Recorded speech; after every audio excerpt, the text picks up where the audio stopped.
Hey guys, welcome back to the channel. Today I'm going to show you how to do what we call a California patch. Here's the hole that I have. What we're going to need is only drywall mud, a piece of drywall, no screws, no backing, no wood required. Alright, let's get started.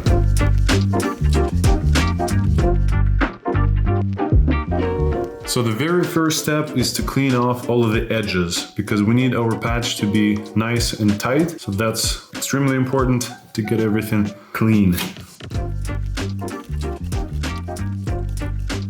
I actually just noticed that there's not too much of a meat right behind the drywall, so I'm gonna have to cut it a little further to the left just so we have a really nice bond on this side.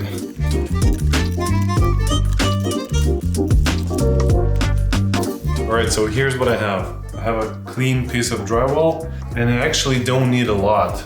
I only need maybe a couple of inches on both sides, on top and bottom. I'm going to measure out just enough so I can cover the sides. And I'm gonna score this line one more time. Make sure that our edge nice and clean. And then I break it. And then I flip over this piece. And I simply score another line right here. Alright, so here's what I've got. And what I'm gonna do next is I'm gonna score two lines a tiny bit smaller than the actual hole.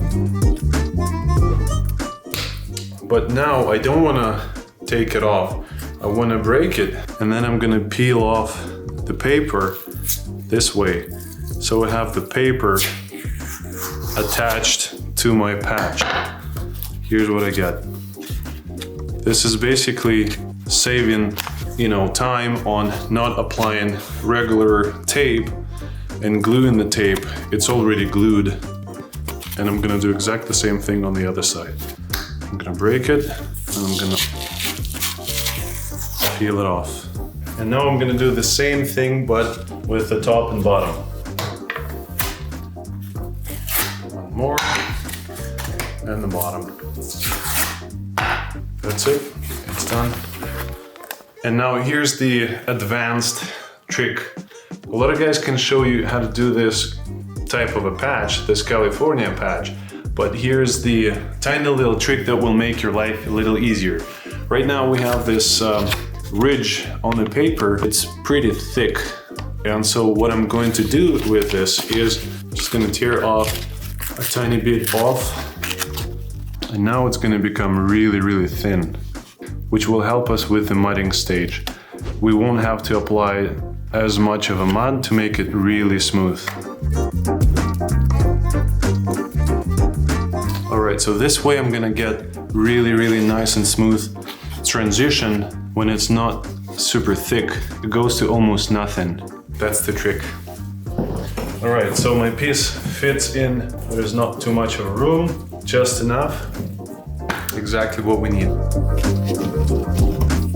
Right, so here's gonna be my next step. I'm gonna apply some all-purpose mud all around the perimeter.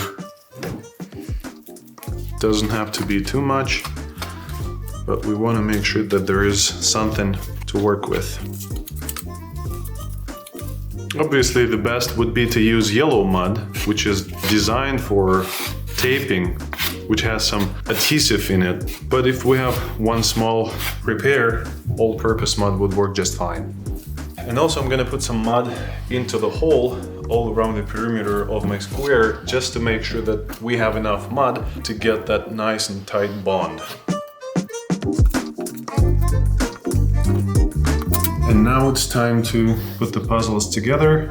And then I'm gonna squeeze some excess mud out of there. I like working away from the center. This way it gets nice and smooth. Alright, so I could probably stop right here, but I want to go a little further and apply a very thin coat over top, just so I don't have to put too much mud on the next day. And hopefully tomorrow I'll only need to put a tiny skim coat, which dries pretty much, instantly, half an hour, and I'll be ready to sand it and get to the paint. Alright, so that's pretty much all to it. If your piece is sitting really, really nice and tight, you can definitely go ahead and apply your first coat on. But if it's kind of loose, you can leave it until it's dry. Usually it dries within a couple of hours, and then you can go ahead and apply your first coat of mud.